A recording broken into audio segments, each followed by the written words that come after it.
Rock. We in the building. Y'all heard what I said, Wrestling Podcast. Yes, sir. They don't want none. My bro down. Here I go. Diesel D. We in the building, and we here to go over impacts against all odds. Let's get it. That's what they had. And we're going to start with the first match. It was a tag team street fight as the draw, Sami Callihan, teamed up with the old head, one of the hardcore legends, Tommy Dreamer. They tagged up against a couple of good brothers, the Machine Gun Carl Anderson, Big LG Doc Gallows. Would it be thumbs up or thumbs down for these guys? At the end of the match, near the end of the match, I got a magic killer from the Good Brothers on Tommy Dreamer through the table. I thought it was over. Sami Callihan came out of nowhere and saved it. I swear I thought it was over. But after that, he grabbed the Callihan slugger, gave a couple of them to the Good Brothers, got the victory for the 1-3. Callihan and Dreamer won that match. How you feel about that? Thumbs up, thumbs down. It was no Omega there to help the Good Brothers. They lost. There was no Omega there to help the Good Brothers. Why? Because the main event would be held on the champion's home turf of Daly Place, home of AEW Dynamite. Mm-hmm. And Sami Callihan, after the match, looked right to the camera and said, Omega, I'm coming for you. How you feel about that? He coming for me. Hey, he coming for him. But we will talk about that a little later. Our next match was from Violent by Design. As the big guy, Joe Dorn, went up against Japanese legend Satoshi Kojima. He came out with Eddie Edwards. This was a surprisingly good match. The legend, Kojima, he still has some in the tank. He made a couple close pinfalls to make this scene close, but after some distractions from Rhino and Eric Young yelling at everybody, Joe Dorn got a nice spinning powerbomb for the win. How you feel about that? Pretty good. I ain't know Joe Dorn had that in him. Joe Dorn looking pretty good in his way back to Impact. I like it. Okay. That was a good match. Yeah, they've been doing this for a while, bringing over the people from New Japan or whatever to have good solid matches like when they brought over. They brought over Finn Juice. Yeah, Finn Juice. Fight the Gut Brothers. They let them hold the titles for a while. Yeah, that was nice. But this time the Impact team, or the Impact guy actually got the win instead of the other guy. Yeah, and that's what you need. How are you going to ever get over if the other companies continue to come in and win? It's supposed to be a partnership. Right, and this made Joe look strong as he should, how big he is. Yeah, exactly. And it's making the group look strong. Violent by design. Everything's by design. Yeah. They are on a roll right now. That was just the first we would see Violent by Design for the night. But next was one of the most exciting matches on the card. It was a 5-way match to determine the number 1 contender for the X Division Championship. Once you hear the people in this match, you knew this was going to be a good match. It was inevitable Ace Austin versus the ultimate finesser Chris Bay versus the Desi Hitman Rohit Raju versus the returning Canadian destroyer Petey Williams, the guy pops out of nowhere all the time. I'm like, dang. And finally, Trey Miguel, the guy is trying to make his way by himself in Impact. This is a good match. Everybody got some work in. But before I get into the end of this match, y'all remember on Impact when there was a super avalanche Canadian destroyer by all these guys on Madman Fulton? Well, guess what? After a good-ass match, he was back for revenge. He interrupted the match. He came out there. He grabbed Rohit, had him in his arms, choking Petey, choking Trey, and then Chris Bay jumps out the top rope. He catches him. It's a 4-way melee for Madman Fulton. He just destroys the match, walks out with Ace. There's no number 1 contender. The ref throws it out. How you feel about this? That's the most interesting thing I've seen. What is going to happen? I don't know what's going to happen with that. I know they ain't trying to get Madman Fulton in the match for X Division. I mean, he can, because Cage went for the title before was X Division champion. Yeah, I mean, but I never seen nobody that big other than Cage X Division champion. Plus, he was out there to help Ace Austin anyway, and really that was revenge for what they did to him. Yeah. That super avalanche. So how do you really feel when you build up something like this and then there's no outcome? Where do you go from here? Did you go more than 5 people? Well, I'm thinking it's just going to stay on 5, but I'm thinking it's going to be a 6-man tag team match with somebody, I guess. Ace Austin, Madman Fulton with Rohit, the Hills, or Chris Bay. whichever one you want to make hills. Mm-hmm. Or maybe just 2-1-2-1-2. Well, we seen With who Rohit were the and Chris heels Bay in that match with on the Rohit same and Chris team. Bay working together. Yeah. You know, with ease, but So maybe they hitting towards something that Slammiversary. Maybe it'll be a 6-way match, and they'll bring back Ultimate X. Or 7-way, if they want to get TJP another shot, throw him in there, and it could be 7 of them with Josh at a time. yeah, Who knows? I think that's just what they're hitting to, Slammiversary. it's a nice idea. As Darren said, the next one, Impact's second, first, whatever you want to call it. You can go Bound for Glory, you can go Slammiversary. But Slammiversary is next up for Impact. Tell us there's going to be a lot of surprises coming up. In the But we last just gonna 3 wait and see. years, Slammiversary been good as hell the last 3 years. He's right. Our next match, and this guy has been on a tear. It was Morrissey. Now in Impact, he went up against our guy, Baltimore's own Rich Swann. But this match, it got off to a little slow start. Morrissey is so big that it wasn't a lot of chemistry, but you know, Rich and Morrissey, they made it work. Morrissey's just so huge. The man's in such good shape now. They said his head's on right. At the end, Morrissey, with a mean-ass F5, gave Rich Swann a powerbomb and then stood over him. Rich Swann gave him the middle finger. Morrissey ain't like that. Gave him another mean-ass powerbomb, pinned him, and Morrissey got the win over Rich Swann, former Impact champion. How you feel about that? Making Morrissey look strong as he should. Rich just had to take the L. Yeah, like somebody got to take the L. Rich just had a nice lengthy reign as Impact champion when nobody thought he could do it. Yeah. So they like Ciampa said on NXT. Sometimes the fall from the top is a long fall. Mm-hmm. Somebody got to take that. And I actually thought it was a pretty good match. Even though Morrissey was way bigger than him. Swann got stuff in, a couple 450s out the apron. Yeah. Not a win in the ring, but the hype from Morrissey brought up something. Yeah, Morrissey's a big boy. He earned that W. And it's going to be interesting to see what's next for him. Slammiversary is around the corner. This is his time to have a big match, a big splash. I'm trying to think who he could fight. But this is the time to rebuild yourself. I'm happy for you. Do your thing, Morris. Mm-hmm. You know, my boy Rich Swann, you know, we always love you no matter what. You always put on the show. Yes, sir. This next match, I mean, I don't have a lot of explaining to do. It was just thrown on the card. It was Tennille Dashwood versus Jordan Grace. And let me tell you, I hated everything about this match. I hated the fact that Tennille Dashwood keep getting matches. She keep having KO for KT, and she went from another damn roll-up pin on Jordan Grace, who had Rachel Ellering at the ringside with her. She was upset. She attacked Caleb after the match and yelled at Rachel. I don't know what's going on since she lost Jazz, but how do you feel about this? Hey, I actually disagree. I actually thought it was a good match. Tennille and Jordan always went on a good match. I get what he's saying. I get what he's saying and stuff with Caleb. I am sick of that. But he don't really cheat all that often like that. I guess it really looked like they making Jordan go down in the down spiral right now. Like she losing a lot of. It's matches. like Jazz gone and now she just. And like maybe they trying to make her turn heel or something. Yeah. Because I'm thinking this might be leading to another match with Rachel if they keep butting heads. Because she lost to Rachel a couple episodes ago on Impact. Mm-hmm. So maybe she want to be her ass.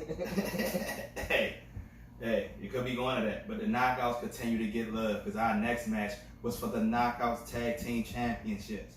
As your two-time Knockout champions, Fire and Flavor, the team of Kara Hogan and Tasha Steelz. The ladies been getting work in.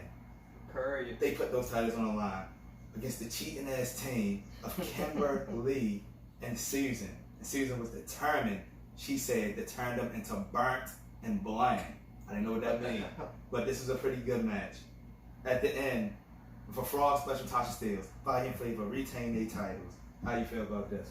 Feel pretty good. Fire and Flavor showing that they're the best tag team. And I love that Tasha Steelz is actually getting bumped and shined. Like the last 3 matches, she won the match. She did. I like that. Getting work in. I like They that. showing that they ready a legit tag team. They really nice. Hey. Ready to get along. I mean, while so many other women tag teams like Havoc and the Veil breaking up, Tennille Dashwood is trying to get partners, Jazz is gone from Jordan Grace. This tag team remains there, they consistent, and that's why they 2-time knockouts. Mm-hmm. And Susan took another loss. I think she gonna turn back into Sue Young. I think that's what it always turns to. They wait for her to go down a downward spiral so they can change her character again. Because when she was Susan, she was like pretty polite at first. Now she always mean all the time. Mad. And Deanna and them be looking at her like, "What's wrong with you?" So they about to come back. I think they be looking for Father James and change your ass back.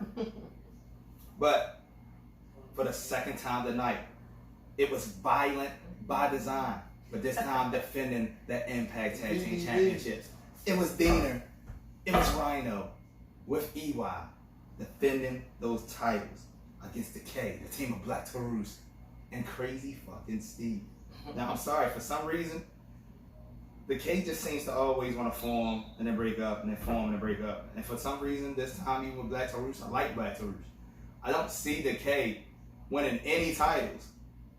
Whether it's the tag team, the women's, they just dare get into this match. Black Taurus got hurt near the end, jumping over the rope awkwardly for some fucking reason, like he did it himself. He jumped over the rope and landed on the foot wrong. That left Crazy Steve by himself to try to get some work in. He got caught with a Diener DDT. That was it. They are still your champions by design. And it just seems like, as EY said, as they don't want nothing said, everything is by design. How you feel? Everything's by design. Look, once again, VBD gets to shine because everything's by design. Hey. But that Black Taurus, that man was holding both his legs, both his knees.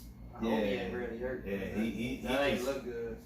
Every time I think he hurt, he come back to the next Impact and he fighting. So we gonna see. And they trying to revamp DK. It's not the same like it was with Abyss. But like their little stories in the back and Rosemary doing her thing, little horror stuff, I enjoy that. But like, like you said, I don't see them getting no victory soon unless it's Rosemary. Yeah, they'll be able to always stay in the mix, but I just don't really see them getting the titles and really having a run. Like we've seen the K too many times, even though this is a different incarnation. Let's not act like Rosemary getting no. Crazy Steve was never really that good. He just a crazy motherfucker. He decent. Yeah. People still growing on Black Taurus. They don't know about him from Triple I and other places. But we're going to keep it going. Our next for the Impact Knockouts Women's Championship. Let me not even say women's. The Knockouts. It's for the Impact Knockouts Championship. It's Deanna Purrazzo versus Rosemary. She did get a Venus de Milo, but it wasn't enough. After that, she got mad, started taking Rosemary's knee braces off. Rosemary rose from the dead, got a spear. It wasn't enough. After that, Purrazzo got the power driver and retained the title. She's won the Slammiversary with the championship. How you feel about that? This was a good match. Rosemary hung in there for a while. She got the little spear. She tried to get the move that she beat her with that 10-woman tag team match. Couldn't get it though. Then Purrazzo won with the power driver. Shit was amazing.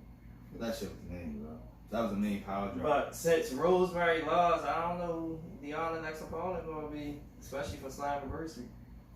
It's gonna be. I have an idea, and if it is her, she better not take the title from her.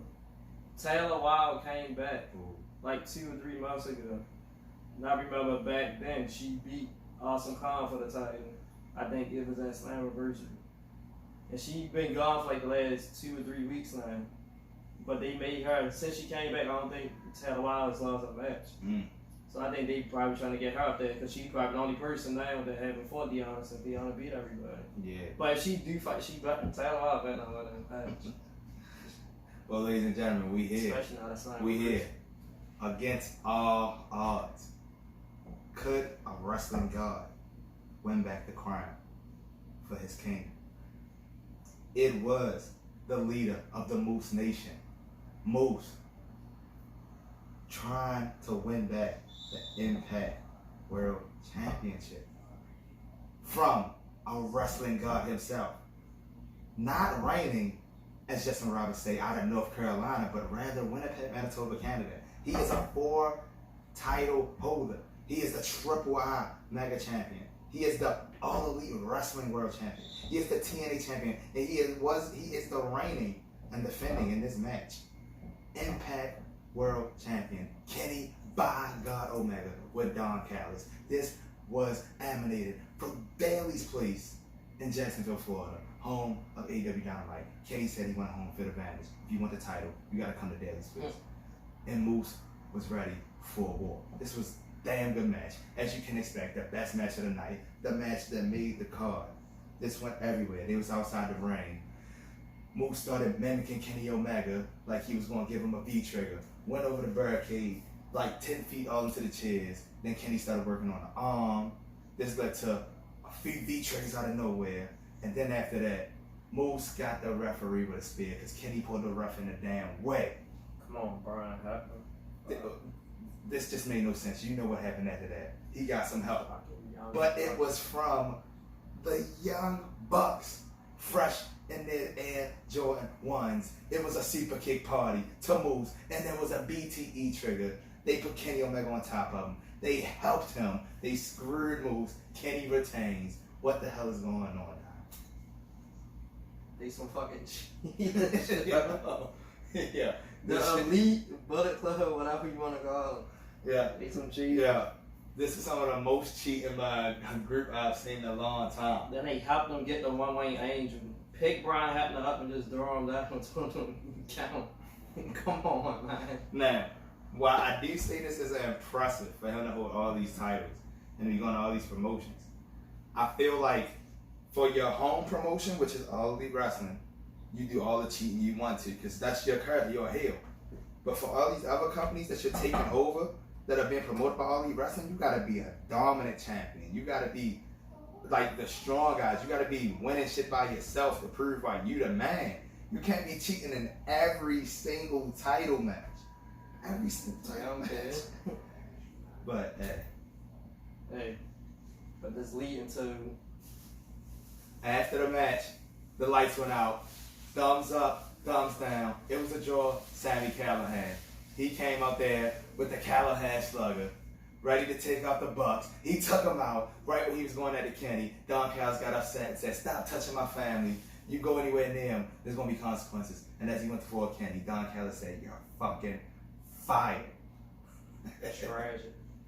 And as Darren said, Scott did not like that shit, and him and Don got into it at the end of this. How do you feel about this? The Golden Bookers, they bucket something special. They bucket Sami Callihan versus Kenny Omega, main event, Slammiversary. I agree with him. For the Impact World title. After that confrontation, and you know how Sami Callihan gets down. He takes the pain. He takes all that shit. That has to be some kind of stipulation. I've been waiting for that. That has to be. There has to be some kind of stipulation, at least to keep these motherfuckers away from a match, to give Sami Callihan a fair chance. Mm-hmm. But and our next time Callihan gonna bring it home. But that would a match is made. What was your overall grade on Against All Love? 1 out of 10. Like 6, 7. Yeah, I give it a solid 6. And honestly, 4 of those 6 went to the main event of Kenny Omega and Moose. Because a lot of these matches, I mean, Impact just don't got a lot of star power. And when you don't got a lot of star power, every match is not going to be good, even from seasoned veterans. The partner, Kenny Omega's helping in the partnership, hopefully to get them draws. I mean, I just don't know if Kenny is a big enough draw. Wrestling-wise, one of the best in the world. But draw, I just don't think enough people know Kenny because enough people are not on AEW yet. They don't know about him from New Japan Pro Wrestling. That's why you get the draw. Hey guys, you heard it here. I review Impacts Against All Odds. We're going to keep coming a lot for y'all this week with a whole lot of wrestling. But Slammiversary is next for Impact. That's what we'll be back for y'all. Y'all heard what we said. From They Don't Want None, these will be. Y'all heard what I said, Wrestling Pod. We out.